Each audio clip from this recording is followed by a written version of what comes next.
সোজা সাতটা কথা, মুত্তাকিদের শুভ পরিণতি, শেষ পরিণতি মুত্তাকিদের জন্য।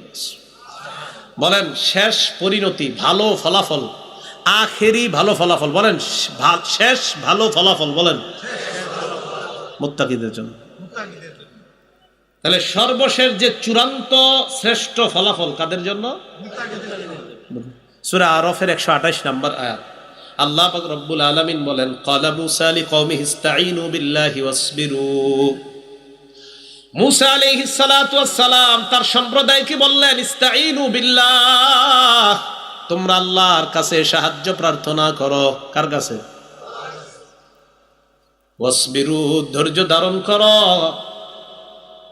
ইসতাঈনু বিল্লাহি ওয়াসবিরু, ক্বালা মূসা লিকওমিহি ইসতাঈনু বিল্লাহি ওয়াসবিরু, ধৈর্য ধারণ করো। ওয়াসবিরু, তোমরা আল্লাহর কাছে সাহায্য প্রার্থনা করো, ধৈর্য ধারণ করো। ইন্নাল আরদা লিল্লাহ, জমিন পুরাটা আল্লাহর। ইউরিসুহা মাইয়াশাউ মিন ইবাদি, আল্লাহ পাক রব্বুল বলেন জমিন কার? জমিন কার? আল্লাহ তার এই জমিনের উত্তরাধিকার যারে চায় তাকেই বানায়া দেয়।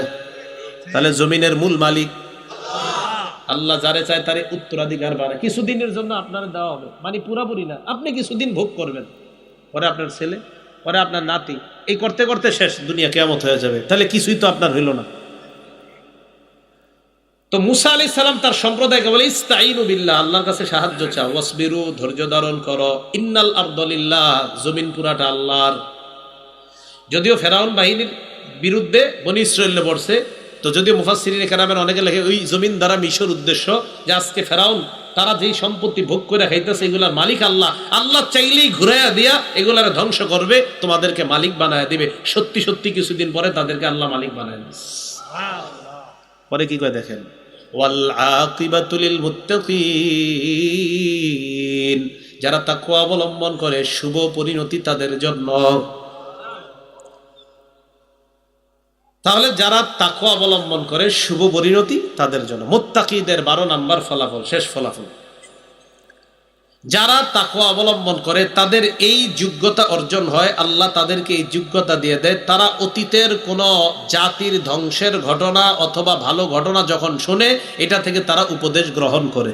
মুত্তাকিরা কি যে মুত্তাকিরা শোনে, হ্যাঁ বনি ইসরাঈলরে আল্লাহ এই গজব দিলেন, ফেরাউন বাহিনীরে আল্লাহ ডুবাইয়া দিলেন, সালেহ নবীর জাতিকে আল্লাহ এরকম ভয়ঙ্কর আযাব দিলেন, হুদ নবীর জাতিরে আযাব দিলেন।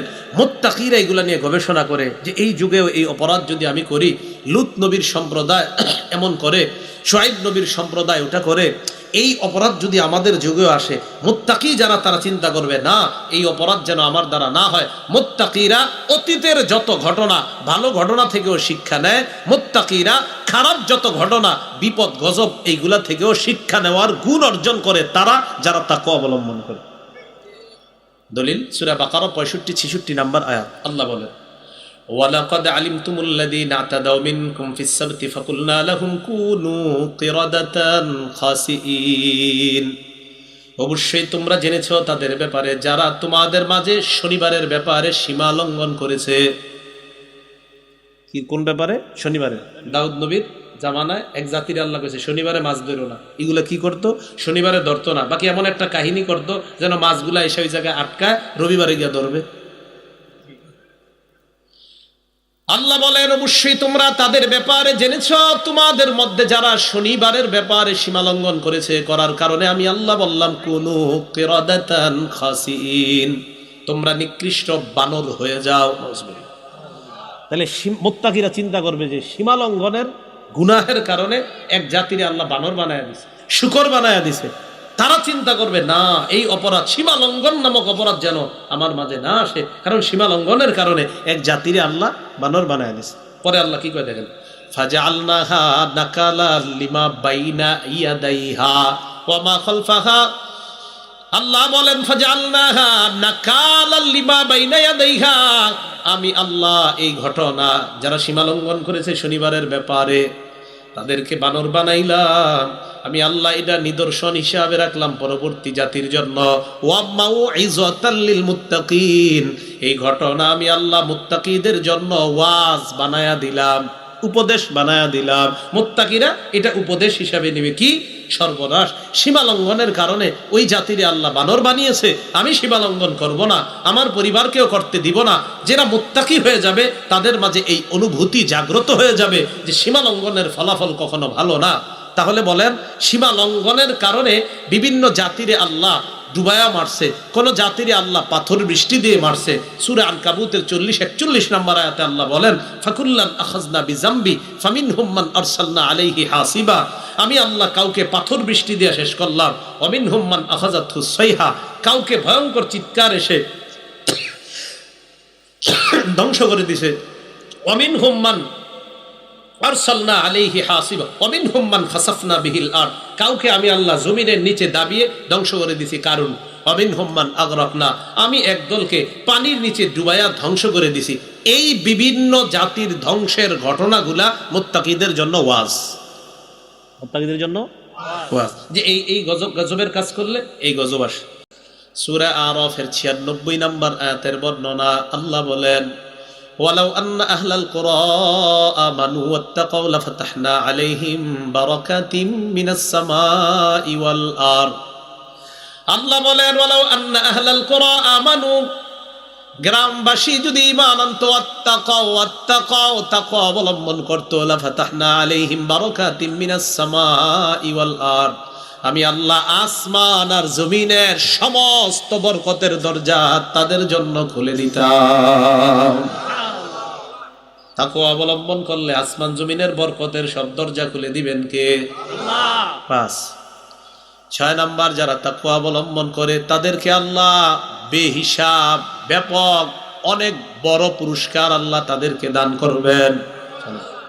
সূরা তালাকের 5 নম্বর আয়াতে আল্লাহ বলেন, জালিকা আমরুল্লাহি আনজালাহু ইলাইকুম, এটা আল্লাহর নির্দেশ, তিনি তোমাদের প্রতি নাজিল করলেন। ওয়া মাইয়াত্তাকিল্লাহা ইয়াজআল লাহু মিন আমরিহি ইউসরা, ওয়া মাইয়াত্তাকিল্লাহা, যে ব্যক্তি আল্লাহকে ভয় করে, আল্লাহ বলেন ইয়াজআল লাহু মিন আমরিহি ইউসরা, আল্লাহ পাক রব্বুল আলামিন তার বিষয়গুলা সহজ করে দেয়।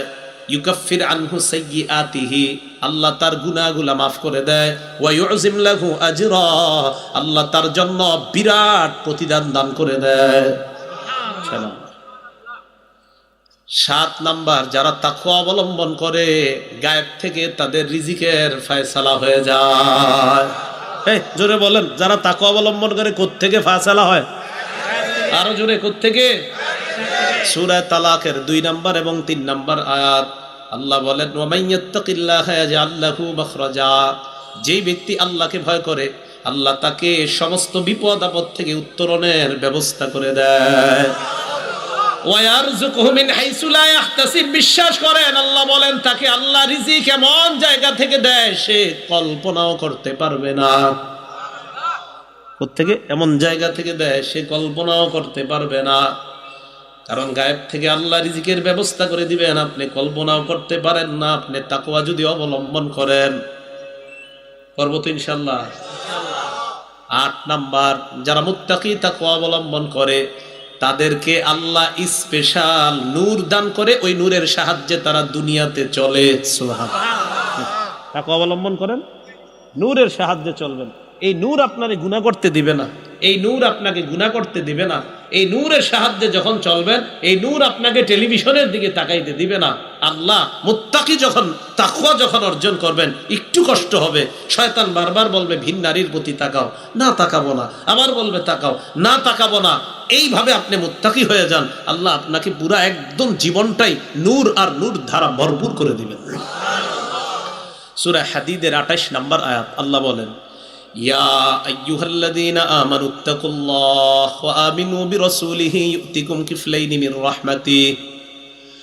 আল্লাহ বলেন, হে ঈমানদারগণ, ইত্তাকুল্লাহ, আল্লাহকে ভয় করো, ওয়া আমিনু বিরাসূলিহি, আল্লাহ রাসূলের উপর ঈমান আনো। ইউতিকুম কিফলাইনি মির রাহমাতিহি, আল্লাহ আপন অনুগ্রহে তোমাদেরকে ডাবল সওয়াব দান করবেন। পরে কি করে? ওয়া ইয়াজআল লাকুম নূরা, এমন নূর আল্লাহ দান করবেন, তামশুনা বিহি, ওই নূরের সাহায্যে তোমরা চলতে পারবা। আরো আছে ওয়াগফির লাকুম, জীবনের সব গুনাহগুলো আল্লাহ মাফ করে দিবেন। এগুলো 8 নাম্বার। 9 নাম্বার, তাকওয়ার মাধ্যমে শয়তানের কুমন্ত্রণা থেকে বাঁচা যায়। সুবহানাল্লাহ। কার কুমন্ত্রণা? শয়তান। সূরা আরাফের 201 নম্বর আয়াত আল্লাহ বলেন, ইন্নাল্লাযীনা তাকাউ ইযা মাসসাহুম তাইফুম মিনাশ শাইতান তাযাক্কারু ফাইযা হুম মুবসিরুন। যারা তাকওয়া অবলম্বন করে, ইন্নাল্লাযীনা তাকাউ, যারা তাকওয়া অবলম্বন করে, ইযা মাসসাহুম তাইফুম মিনাশ শাইতান, তাদেরকে যখন শয়তানের কোনো কুমন্ত্রণা স্পর্শ করে, শয়তানের কোনো কুমন্ত্রণা স্পর্শ মানে আপনি তাকওয়া অবলম্বন করে ইদানিং চলা শুরু করছেন, হঠাৎ শয়তানের কুমন্ত্রণা আপনার ভিতরে এসে গেছে, তাযাক্কারু, সাথে সাথে আল্লাহর স্মরণ এসে যায়। সুবহানাল্লাহ। ফাইদা হুম মুবসিরুন, তখন তার দৃষ্টি শক্তি খুলে যায়, বুঝতে পারে এটা গুনাহ, এটা গুনাহ না। সুবহানাল্লাহ। তাকওয়া অর্জন করবেন যখন, তখন দেখবেন হাজারো গুনাহ থেকে এই তাকওয়া আপনারে ফিরায় রাখ, না না এটা করো না, আপনারে ফিরায় রাখ। 9 নাম্বার। 10 নাম্বার, কাফের মুশরিকদের বিরুদ্ধে তাকওয়া এক মুমিনের শ্রেষ্ঠ হাতিয়ার। সুবহানাল্লাহ। আমার সাথে বলেন, বলেন, শত্রুদের বিরুদ্ধে মুমিনের জন্য শ্রেষ্ঠ হাতিয়ারের নাম তাকওয়া। মনে থাকবে নি? সূরা আলী ইমরানের 120 নম্বর আয়াত আল্লাহ বলেন, ইন তামসাসকুম হাসানা, তোমাদেরকে যদি কোনো কল্যাণ স্পর্শ করে, মুমিনদেরকে আল্লাহ বলে, ইন তামসাসকুম হাসানা, কোন কল্যাণ যদি তোমাদের কাছে এসে যায়, কোন কল্যাণ যদি তোমাদেরকে স্পর্শ করে, তাসুহুম, বেঈমানরা কষ্ট পায়। মুমিনদের কল্যাণ আসলে বেঈমানরা ভালো লাগে না, থুর। যেমন আমাদের দেশে আলেম ওলামাদের যদি একটু ভালো ভালো অবস্থা হয়, একদল নামদারি মুসলমানের সহ্য হয় না, আছে না? ইন তামসাসকুম হাসানা, তোমাদের যখন কোনো কল্যাণ আসে, তাসুহুম, শত্রুদেরকে কষ্ট দেয় বিষয়টা, তোর এই অবস্থাটা। হ্যাঁ, হুজুরদেরকে এত দাম দেয় কেন সবাই, এর সহ্য হয় না। ইন তামসাসকুম হাসানা, তোমাদের যদি কোনো কল্যাণ আসে, তাসুহুম, তাদের কষ্ট লাগে। ওয়াইন তুসিবহুম সাইয়্যাহ, তোমাদের যদি কোনো বিপদ আসে, ইয়াফরাহু বিহা, তারা খুশি হয়। কি হয়? বুঝ, এবার হুজুর বুঝ, খুশি হয়। কি এই চরিত্র আছে কিনা? আল্লাহ বলেন, চিন্তার কোনো কারণ নাই। ইন তাসবিরু, যদি ধৈর্য ধারণ করো, এরা বলবেই, ওয়া তাত্তাকু, তাকওয়া অবলম্বন করো, লা ইয়াদুররুকুম কাইদুহুম শাইআ, তাদের চক্রান্ত তোমাদের কোনো ক্ষতি করতে পারবে না। তাহলে বলেন, তারা খুশি হোক আর বেজার হোক, আমাদের যদি তাকওয়া থাকে, তাদের বেজার আমাদের কোনো ক্ষতি করতে পারবে না। তাহলে শত্রুদের থেকে মুমিনের বাঁচার শ্রেষ্ঠ হাতিয়ারের নাম। আপনারা এসে বলবে, এই অমুক শত্রু কিন্তু আপনার এই কাজে খুশি হয়েছে, আপনি বলবেন বাদ দেন এগুলো। কেন ভাই? আপনি বলবেন, ভাই আমি আল্লাহরে ভয় করি, আল্লাহ বলছে আল্লাহরে যদি ভয় করি, তাদের এই জাতীয় চক্রান্ত আমার কোনো ক্ষতি করতে পারবে না। আল্লাহ আমাদের সকলকে তাকওয়ার ব্যাপারে যে কথাগুলো বললাম, জানলাম, এর উপর আমল করার তৌফিক দান করেন। সর্বশেষ তাকওয়ার ব্যাপারে একটা কথা বলতে চাই, বলবো? আমাদের বর্তমানে একটা সীমা লঙ্ঘন একদম মাত্রা ছাড়িয়ে গেছে, সেটা হলো ছবি ওঠানো। কি ওঠানো? ছবি ওঠানো। এত বেশি এটা হয়ে গেছে, একজনের 200 ছবি উঠে। কয়শো? আর 2000 আরো বেশি। এই এলাকায় মনে করেন এমন একজন লোক আসলো, আমি কাউরে ছোট করছি না, মানে যারা ইসলামের কাজ করে না, ইসলাম বহির্ভূত অন্যান্য কাজে যারা জড়িত, মনে করেন যারা কোরআন সুন্নাহ প্রচার করে, এছাড়া অন্য আরেক দল, যাদেরকে আসলে আপনারা সাধারণত তাদের সাথে দাঁড়ায় একটা ছবি তুলতে চান। এখন যে হোক বলেন না, এটা মানে এমন এমন কাজ করে যারা কিছু গুনাহের কাজ করে, কিন্তু তারা খুব পপুলার, তাদের সাথে আপনারা ছবি তুলেন। কোরআন সুন্নাহ যারা প্রচার করে, তাদের সাথেও 10টা 20টা হুজুর এভাবে একটু, ওভাবে একটু ওভাবে, প্রধান চেয়ারটায়, বিশেষ চেয়ারটায়, আমার খাদেমের, আমার অ্যাসিস্ট্যান্টের চেয়ারে একটু বসেন, এইভাবে হুজুর মিষ্টিটা মুখে দেন, আমার মুখে একটা দেন, আমার মুখে লোকমা উঠাইয়া দেন, এরকম ছবি আপনারা তোলেন। তো ওই তাদের মাঝে আর কোরআন ওয়ালাদের মাঝে পার্থক্য কোথায় রাখলেন? হ্যাঁ, এটা মাত্রা অতিক্রম হয়ে গেছে। একটা হাদিস শোনামুনি, আসলে শোনামু, বুখারী শরীফের 2105 নম্বর হাদিস। কোন কিতাব? 2105 নম্বর এই হাদিসের মধ্যে আসছে। আম্মা জান আয়েশা সিদ্দিকা রাদিয়াল্লাহু তাআলা আনহা থেকে বর্ণনা করেছেন কাসিম ইবনে মুহাম্মদ। আম্মা জান আয়েশা সিদ্দিকা রাদিয়াল্লাহু তাআলা আনহা ইশতারাত নুমরুকাতান ফিহা তাসাবির, একটা বালিশ কিনছে, ছবিওয়ালা বালিশ। কি বালিশ? বালিশের ভিতরে অনেকগুলো ছবি। ফালাম্মা রাআহা রাসূলুল্লাহ সাল্লাল্লাহু আলাইহি ওয়াসাল্লাম কামা আলাল বাব, যে দরজা দিয়ে আল্লাহ নবী ঢুকবেন, নবীজি দরজা দিয়ে ঢুকার সময় বালিশের উপর যখন নজর পড়ছে, আল্লাহ নবী দরজার মধ্যে দাঁড়িয়ে গেছে, ঘরে ঢুকে না। আম্মা জান কিচ্ছু বুঝতেছে না, ঘটনা কি? আম্মা জান আয়েশা সিদ্দিকা বলেন, আরাফতু ফি ওয়াজহিহিল কারাহিয়াতা, নবীজির চেহারা মুবারকের মধ্যে আমি অসন্তুষ্টির ছাপ দেখতে পাইলাম। আমি বললাম, ইয়া রাসূলুল্লাহ, আমি আল্লাহর কাছে ক্ষমা চাই, আল্লাহ রসুলের কাছে ক্ষমা চাই। মাজা আজনাবতু, আমার অপরাধটা কি একটু জানতে চাই, যে অপরাধের কারণে আপনার চেহারাটার মধ্যে অসন্তুষ্টির ছাপ। নবীজি বললেন, মা বালু হাদিহিন নুমরুকা, এই বালিশের এই অবস্থা কেন? আম্মাজান কয়, তখন আমি বুঝছি। তো আম্মাজান আয়েশা সিদ্দিকা রাদিয়াল্লাহু তাআলা আনহা বললেন, ইশতারাইতুহা লাকা লিতাকুদা আলাইহা, হুজুর এটা আপনার জন্য কিনছি, আপনি যেন এটার উপরে হেলান দেন। ফাতাওয়াসসাদাহা, মাঝে মাঝে এটারে বালিশ বানায় যেন আপনি শুইতে পারেন, এই জন্য কিনলাম। নবীজি বললেন, সাবধান, এই কাজ আর কখনো করবা না। ইন্না আসহাবা হাদিহিস সুওয়ার ইউবআসুনা ইয়াউমাল কিয়ামা, কিয়ামতের ময়দানে ছবিকার, ছবিওয়ালাদেরকে সবচেয়ে বেশি শাস্তি দেওয়া হবে। তিরমিজি শরীফের 1749 নম্বর হাদিসের বর্ণনা, বাচ্চার ছবিগুলো উঠায়া ঘরের মধ্যে টানা রাখেন, স্বামী স্ত্রীর ছবি ঘরে টানানো আসেনি হুজুর? নাহা রাসূলুল্লাহ সাল্লাল্লাহু আলাইহি ওয়াসাল্লাম আনিস সূরাতি ফিল বাইত, নবীজি ঘরে ছবি টানিয়ে রাখতে নিষেধ করেছেন। বলেন সবাই, নবীজি ঘরে ছবি টানিয়ে রাখতে নিষেধ করেছেন। বলেন তিরমিজি শরীফ 1749 নম্বর হাদিস। এবার আমি জিজ্ঞাসা করি, আপনারা জবাব দিবেন। 1749 নম্বর হাদিস তিরমিজির, এই হাদিসে নবী কি নিষেধ করছেন? দেখে আমার কথা না নবীর? ওয়ানাহা আইয়ুসনা যালিকা, এগুলা বানাইতে নবীজি নিষেধ করছেন। ঘরের মধ্যে ছবি উঠাইতে নিষেধ, ছবি বানাইতে নিষেধ। আর এখন তো মাঝে মাঝে দেখি বিভিন্ন চ্যানেলে আমার পাশে অনেক মহিলাদেরও ছবি আছে। এই জায়গা আমার পাশে, আপনারা কি মহিলা? এই পাশে কোনো মহিলা আছে? আপনি দেখবেন কালকে আমার এই পাশে মহিলা বসে রয়েছে, মানে ছবি তো এরকম বানাই দিবারা, আপনি বুঝবেনও না। কেমনে জানি এক মেয়ের ছবি লাগাই দিবে। এই স্টেজে কি কোনো মহিলা আছে? কিন্তু দেখবেন যে পাশে মহিলা একজন বসা, এটা কেমনে জানি করে ফেলে। তো এই যে রাসূল সাল্লাল্লাহু আলাইহি সাল্লাম ওটা ওখানে নাচ টানাইতে নিষেধ করছে ঘরের মধ্যে। মুসলিম শরীফের 2110 নম্বর হাদিসের বর্ণনা, নবীজি বলেন, মান সাওয়ারা সূরাতান, যে ব্যক্তি কোনো ছবি তোলে, অপ্রয়োজনীয় ছবি তোলে, কুল্লিফা ইয়াউমাল কিয়ামা আইয়ানফুখা ফিহা, আল্লাহ কিয়ামতের ময়দানে তাকে বাধ্য করবে ওই ছবিতে প্রাণ দেওয়ার জন্য।